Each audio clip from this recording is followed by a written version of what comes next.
Hey everyone, welcome back. It's time to learn how to stop iTunes from opening automatically on Windows 11.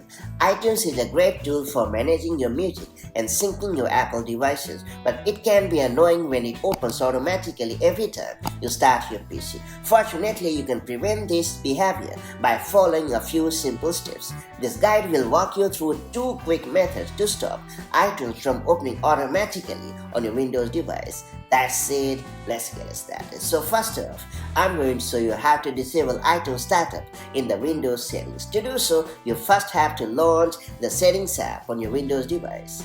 And then you have to choose the Apps option from the left sidebar. And then you have to scroll down a bit and choose the Startup option. And then you have to scroll down a bit to find the iTunes app, and then you have to turn off the toggle right next to it. And that's about it. You have successfully stopped iTunes from launching automatically at the startup. Another way to stop iTunes from starting automatically is by disabling the iTunes helper process. To do so, you first have to click on the Start button, and then you have to choose the Task Manager. Alternatively, you have to press Ctrl plus Shift plus Escape keys at once on your keyboard. And in the Task Manager, click on the Startup tab.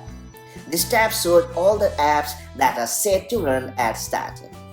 Now you have to look for iTunes Helper in the list of startup programs, and then you have to right click on it and select the Disable option. Now, to make sure the changes take effect, you have to restart your computer.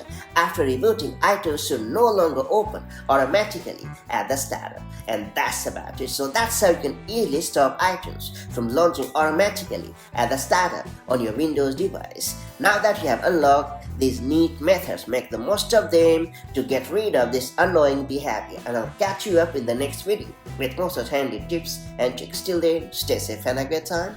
Bye.